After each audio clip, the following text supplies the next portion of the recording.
Mets come roaring back against the Dodgers, and folks, we got a series.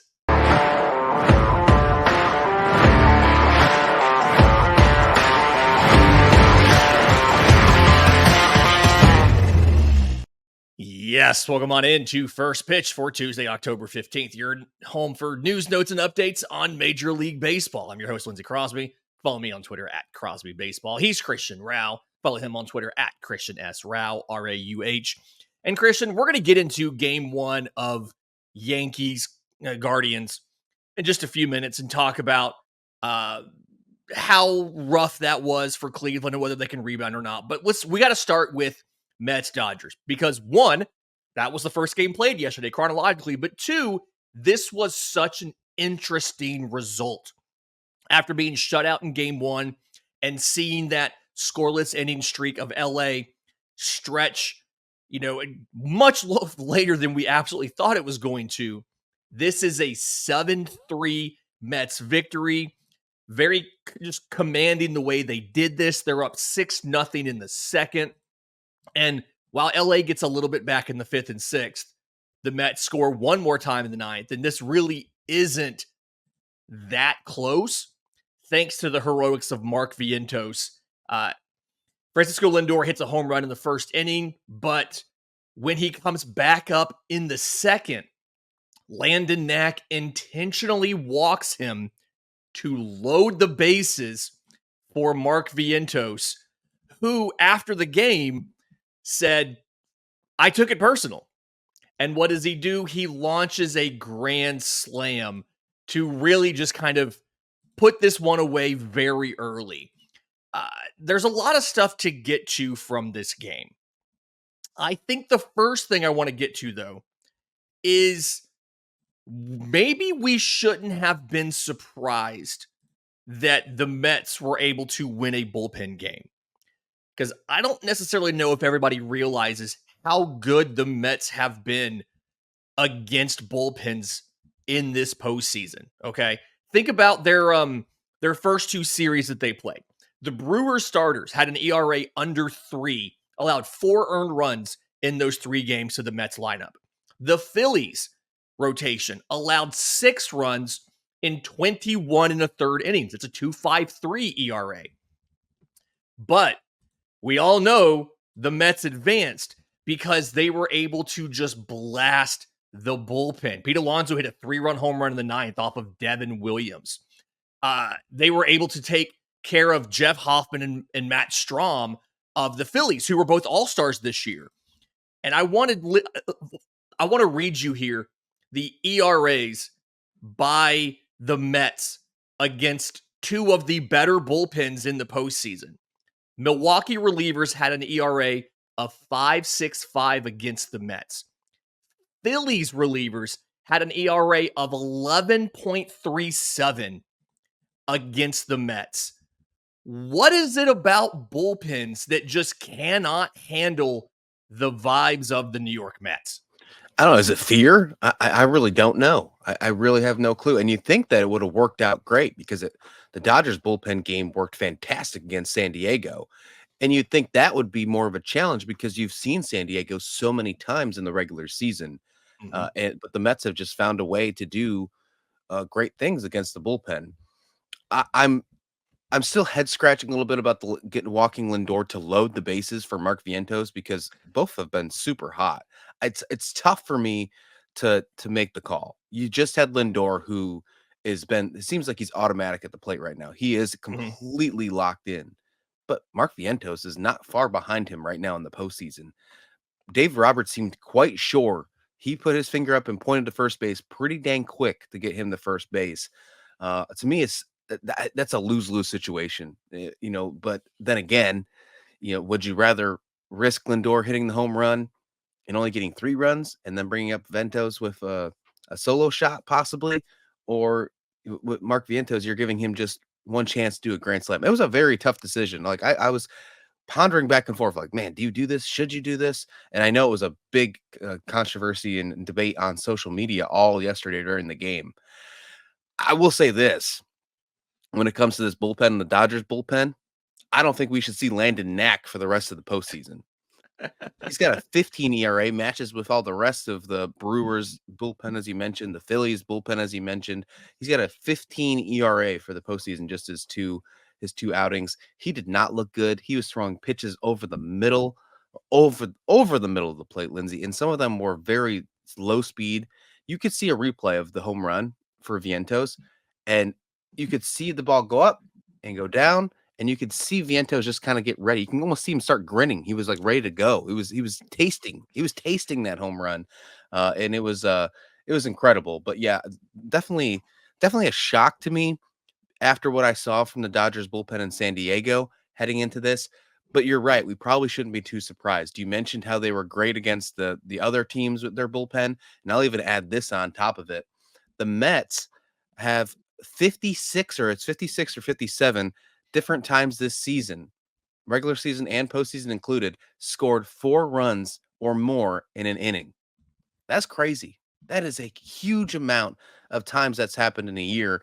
And why are we surprised that they found a way to do it again in the postseason and bounce back and tie the series against the Dodgers? This is going to be a series. I think we got a little bit too ahead of ourselves in the episode yesterday.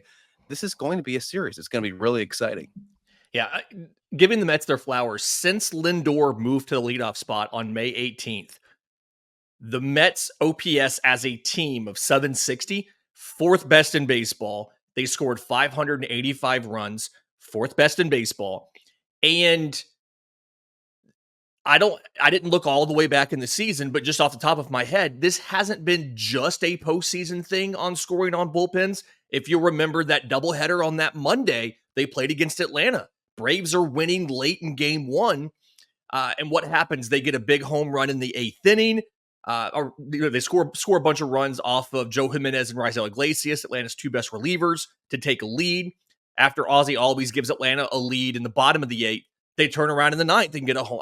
Believe it's Lindor gets a home run in the 9th to take the lead again. And so, just something that they've been able to do kind of repeatedly, and they've knocked off 2 of the best 3 teams in the National League by seeding. Obviously, taking down the Brewers, who were the 3rd seed, I believe, and then the Phillies, who were the 2 seed. And now they're facing off with the Dodgers here, and they're going to get to go back home for some games with it tied, versus what we kind of thought originally was that they were going to end up going down 2-0 and be fighting for their lives. They have a chance. I don't know if they'll win 3 straight games, but they have a chance to clinch a World Series trip at home, because they play on Wednesday, and then they'll play again. I believe it's Wednesday, Thursday, Friday, which you have to think, given LA's rotation issues, that definitely favors the Mets getting 3 games in 3 days. And you can kind of see why LA went for a bullpen game yesterday versus waiting to do a bullpen game a little bit later in the series, because you're going to have to cover 3 games from your bullpen, and you just don't know what these starters are going to do. Walker Buehler has been announced as Wednesday's starter already. He'll take on Luis Severino. And then Thursday, the Mets haven't announced a starter yet, but LA's announced Yamamoto as the starter on Thursday. And so there's obviously going to be some question here about how deep and how effective either one of those guys can be. And like you said, Landon Knack at least showed that not everybody out of this pen is going to be incredibly effective. I mean, this was something you don't see this a lot, I feel like, in the postseason.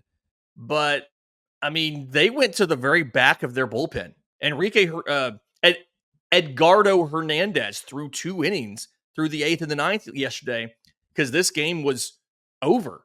And I feel like that's just not a thing that you see a lot in October. But, they used Brent Honeywell for 3 innings, and then Edgardo Hernandez pitched the final 2 just to try to get LA out of this game and get a chance to reset before they go back into it on Thursday. Do we think the top of the order can use the time off to find a way to be effective against the Mets? Because Ohtani, Betts, and Freeman combined for no hits yesterday. Betts walked once, Ohtani walked twice. Betts did come around to score. Betts also struck out 3 times. Ohtani struck out twice. Freeman went 0 for 5 with a strikeout. Do we think the time off will allow those guys maybe to figure out a better strategy at the plate? Because they've been pretty quiet this series so far. Yeah, and they've been quiet at the plate when there's no one on base as well, especially Shohei Ohtani. 0 for 16 in the postseason when the bases are empty when Shohei Ohtani's up at the plate right now. That's a wild stat. Mm-hmm. But I agree. Yeah, the top of the lineup needs to do something because even though we had arguably the easiest steal in NLCS history of Pete Alonso stealing the base, I'm pretty sure he walked the second Yeah. against Hernandez in I believe the 8th inning. If it wasn't for that run, I'm sorry. Mookie, Henriquez. I've been saying his name wrong the whole time.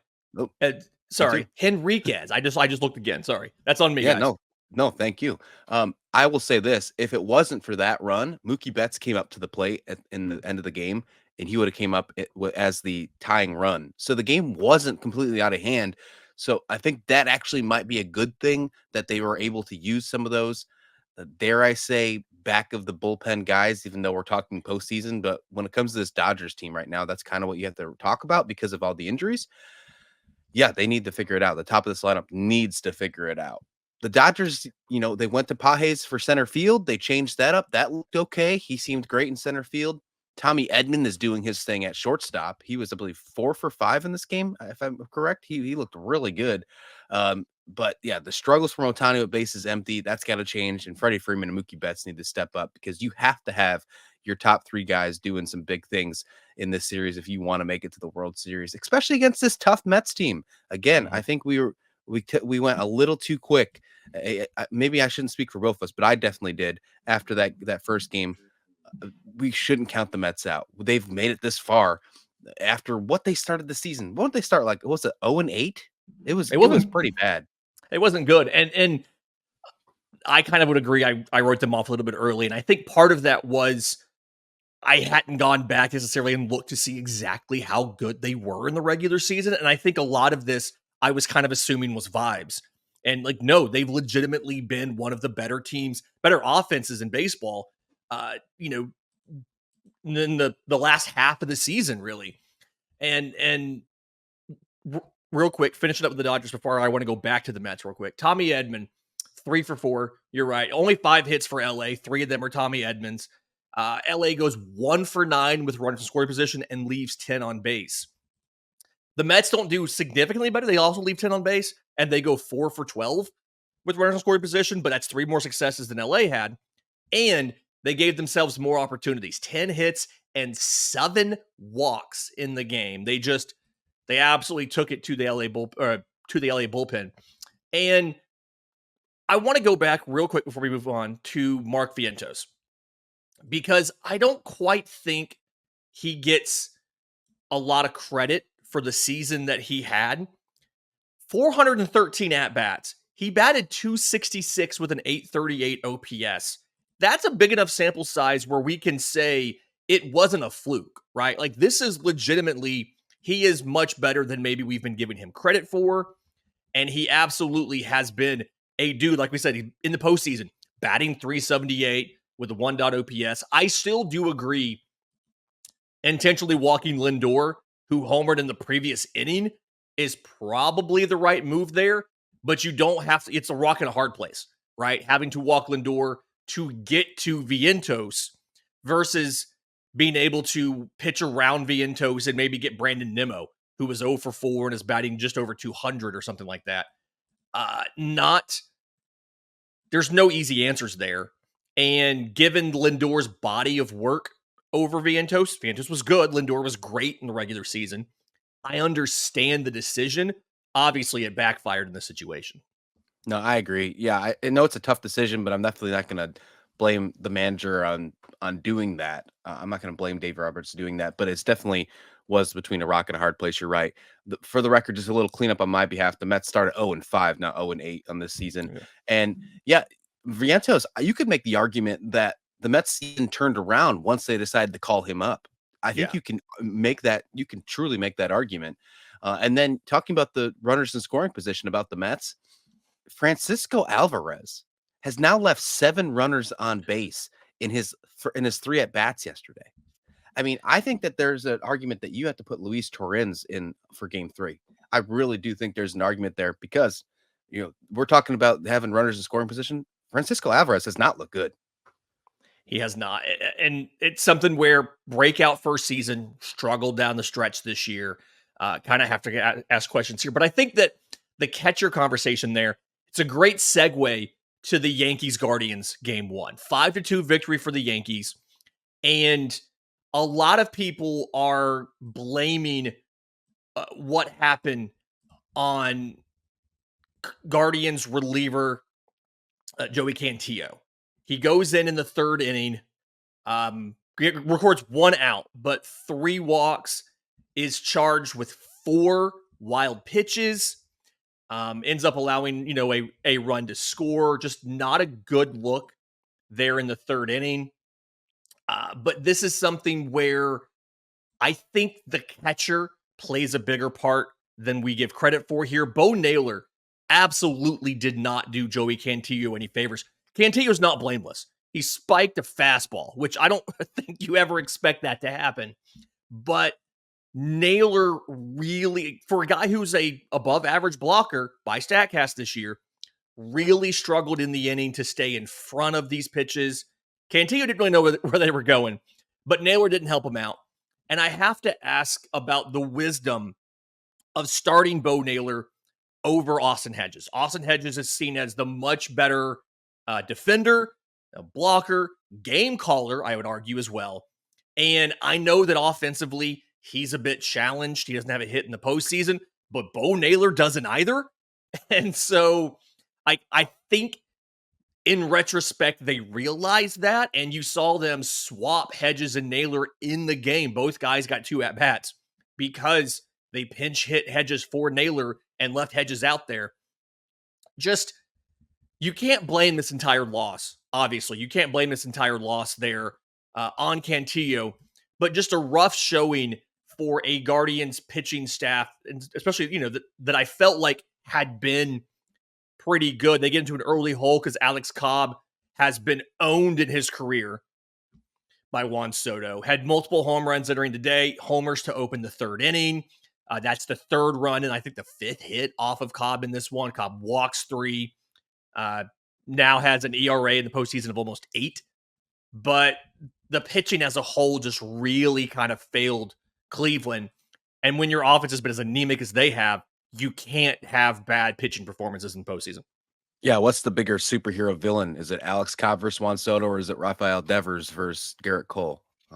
It could be close, right? It could be close. Well, one of these guys is still at home, so it's got to end up being Soto because Devers is at home. They didn't even make it this year. That's true. He's on the couch. Yeah, there's no doubt about that. Hey, Bo Naylor, you're right. He has not looked good this postseason. He's hitless this postseason, and I'll even go back farther. And it's not that Hedges is any better, but in September, Naylor was 10 for 60. He batted 167 in the month of September. So if you add that with his postseason in his last 70 at bats, I think actually last 73 at bats, he's 10 for 73. That's not good. That's not good. You're basically asking for a guaranteed out. Now you're not asking for anything much better with Austin Hedges, but you're guaranteed to get better defense. Hedges is on that roster. He's been on a roster for the last 5 years because of his defense, like plain and simple. So I do think that you need to put him back there and keep him back there. Even if you have a back-to-back game right now, you're in the postseason. These catchers, had off days on back-to-back days in the regular season to keep them ready for stuff like this. You can have a catcher go back-to-back in the postseason if you need to. And I think a veteran like Austin Hedges could also do that as well.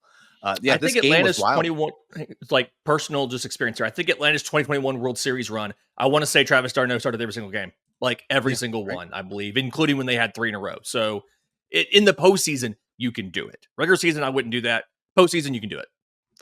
And there's a lot of finger pointings for what happened with the relievers and obviously the catching conversation, but it's a lot bigger for Cleveland and their concern, Lindsay, because their stars aren't doing anything. Jose Ramirez is struggling. Andre Jimenez, I mean, you're paying him over $100 million contract. He's had a terrible season this year. OPS of just over 6.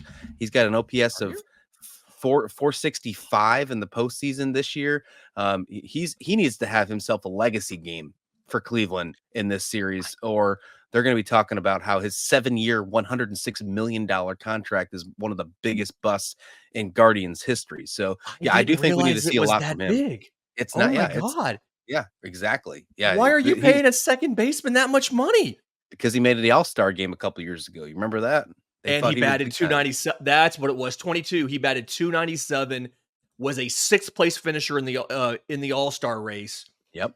20 stolen bases, 17 home runs, Gold Glove for the first of 2 consecutive years. Golly, that is such a. It already looks like a terrible extension. I didn't even realize it was that big. Yeah, I he think the needs bigger himself a issue, legacy yeah, game in the ALCS here. like yeah, Jose Ramirez, Jimenez. Neither one of them has looked great. I think it's the offense as a whole of the all of the players that got in the game yesterday for Cleveland. They played 13 position players in this game between pinch hitters, defensive replacements, all of that. Exactly 4 of them are batting over 190, right? Brian Rocchio, 421. He goes 2 for 3 with a homer yesterday, which I was not expecting. That was his first of the postseason. Took Rodon deep. Stephen Kwan, we've already talked about that, batting 480. Both those guys have OPSs over 1,000. David Fry, he went 1 for 3 yesterday. He's batting 263. Lane Thomas is batting 273, although he went 0 for 3 yesterday. Everybody else is batting 190 or worse. And again, when your offense is as anemic as this, you've absolutely got to get better pitching performances than they have. Also thinking maybe Rocchio should not be batting 9th if he's one of only 4 offense like hitters you can trust in the postseason. You probably got to move him up from the 9 hole simply because, I mean, maybe Jimenez should be batting 9th because he's hitting 190 in the postseason, or your catcher should be 9th, something like that. The second leadoff thing doesn't work as well when nobody else is getting on, because in that, I mean, you got to have more, you got to give him more opportunities to come to the plate. 6 hits, 1 walk in the game for Cleveland's all they got.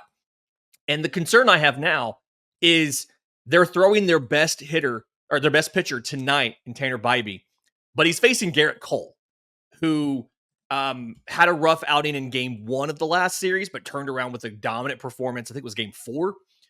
And this really feels like this is going to be a 2-0 Yankees lead after tonight, simply based on the way these teams have played so far.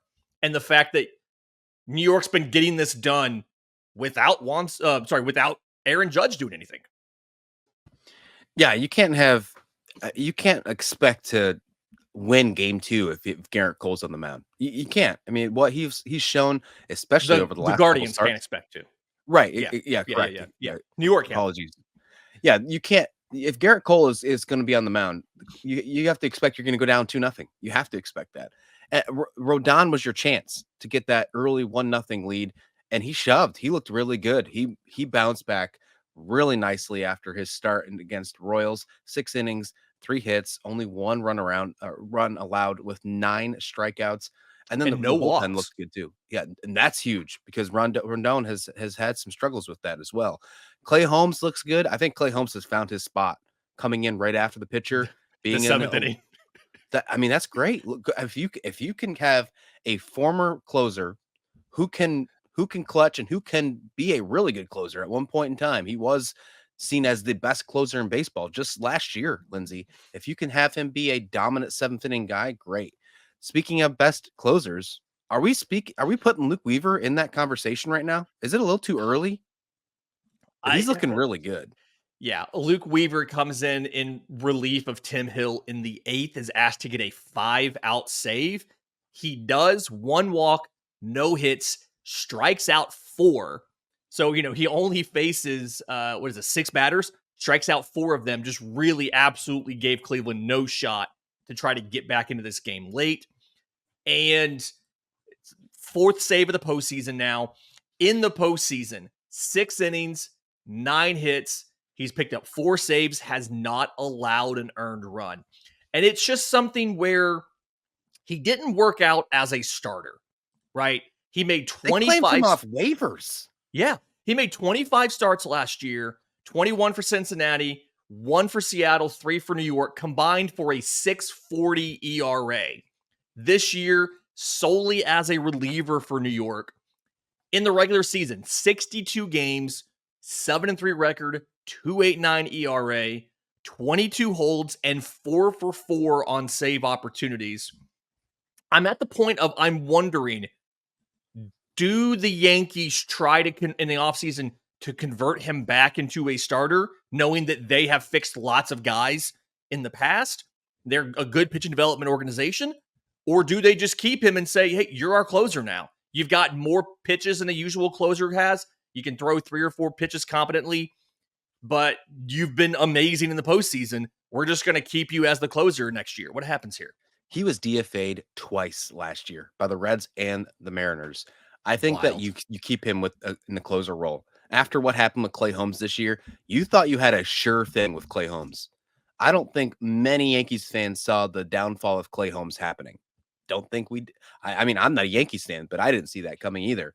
I think you keep Weaver in that closer role and you ride it till it dies, Lindsay. You ride it till it dies because the Yankees have enough money, one, and enough pieces to make a pretty solid rotation.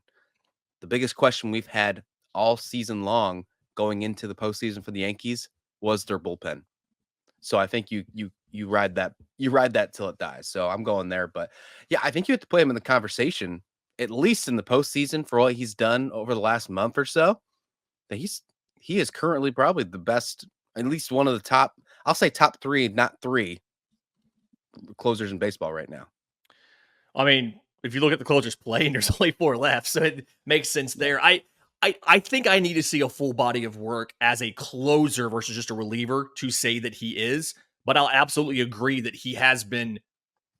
He's one of the best ones left, right? You look at a lot of his peripheral stats this year, his whiffs, his chases. He's all 80th, 85th, 95th percentile in a lot of stuff. Strikeout rate of 31%. A lot of things you really like to see. He is a fly ball pitcher. You get worried about that. Only had, like a 37% ground ball rate. But fastball looks really good. He's another multiple fastball guy, fastball and a cutter. Throws a changeup as well. And so for a right-handed pitcher, and I haven't pulled the numbers, so I could be wrong on this, but an arsenal like that's fastball, cutter, changeup, that obviously moves back to the arm side, I feel like he's not going to struggle as much with lefties as you would expect, simply because the cutter's not moving very far in on a lefty, and everything else, the fastball staying up and the changeup's moving away. I feel like you have a little bit of lefty protection here because it's not like if you miss with anything, odds are it's not going to miss in the heart of the zone because so much of your stuff is moving away from them. He does throw a curveball a little bit, used it like 1% of the time this year, but that 3-pitch mix I think is a little bit not unusual. It's just different from what we're used to seeing. And I like it. I like the combination of these things. The 4-seamer, the changeup, the cutter. It's kind of unique from a closer. I can't think of many closers that have an arsenal like that aren't throwing 100 miles an hour like Emmanuel Clase is. Tanner Beebe on the mound for game 2, Lindsay. And I have to say this, the only thing that they have going for them is that the fact that they only have 20 plate appearances against him. There's only allowed 1 home run against the current Yankee. Can you guess who it is? It's probably going to be somebody I'm not expecting, but I'm going to go on a limb just because this is the case for most guys. Aaron Judge. No, it's not. And you would think that. He actually has not even seen Aaron Judge, according to Baseball Really? Savant. So That's going to be fun. We'll see, can Aaron Judge get his bat going against the guy he's never seen before? That'll be interesting. But it's the great and powerful and big bat of Anthony Volpe. That's the only one home run that they have against Tanner Beebe is Anthony Volpe, 1 for 3 in plate appearances, and that only hit he has is a home run. Against the current Yankees batters, Tanner Beebe is 6 for 20. He has a 10% strikeout ratio. He's allowed 6 hits, 2 extra base hits. I think it's going to be an interesting game. I think we're seeing a lot of hits for New York. And you go ahead and predict it right now. I think New York goes up 2-0. I do too. And this feels like it's a matter of time until some other Yankees hitter joins Soto and Stanton in the just getting hot club. And this is something both those guys obviously homered yesterday. Soto in the first. I'm sorry, Soto in the third. Stanton, I think, in the seventh. But Aaron Judge could explode. Jazz Chisholm's been very quiet in the postseason. Goes over 4, 2 strikeouts yesterday. But just guys that could absolutely do something and could explode. And it feels like tonight, Anthony Volpe's had streaks this year where he's been hot. Hasn't been most of the year, but I believe started the year pretty hot. It feels like something's coming here. Something's going to give. And I worry the thing it's going to give is going to be Cleveland's pitching. The Yankees offense breaks through. I also agree it's going to be 0-2 as they get ready to move into back to Cleveland for 3 games. It's going to be 0-2, and it'll be a lot less drama here than it would be in the NLCS, which picks back up on Wednesday. What would be better for baseball, Lindsay? A Subway Series between the Yankees and Mets, or the Dodgers against the Yankees in the World Series, East Coast, West Coast, between the 2 biggest markets in baseball? Honestly, as much as the Subway Series would be really convenient for Rob Manfred because it's all going to be there in New York, they probably want Ohtani versus Judge simply so that they can promote the heck out of those 2 guys. Neither one of those sounds very appealing. I got to be honest. It's like the Mets or the Dodgers. Neither one of those sounds super appealing. And it's not because I'm a Braves fan. It's because it's a New York team or it's the Los Angeles Dodgers. I'm going to say, I guess the Mets because it's a better story, right? The Dodgers, if the Dodgers make the World Series, then a lot of the conversation's going to be, one, they're going to get beat over the head with Shohei Ohtani. A lot of the conversation is going to be from fans is going to be, well, yeah, they spent $1.4 billion in the offseason. Of course they should be in the World Series. I do think it would be the discourse around the Dodgers supposedly underachieving if they don't make the World Series would be really interesting to hear. I would expect some in the fan base to want Dave Roberts to be fired if they don't make the World Series, despite everything they've dealt with, Freddie's injury, Mookie missing time, the rotation injuries, which I'm going to say this real quick. I know we're over on time. We have to stop feeling bad for the Los Angeles Dodgers that they've had all of these rotation injuries because they deliberately have been targeting injury-prone arms because they can. It's the talent versus price ratio is a little bit better going for guys that have been injury-prone. Their strategy in the draft, in free agency, in trades has been, we can go get as many talented but injury-prone arms as possible, knowing that we have the organizational depth to be able to withstand a few injuries. They've had a few more than they probably expected, but this was the plan.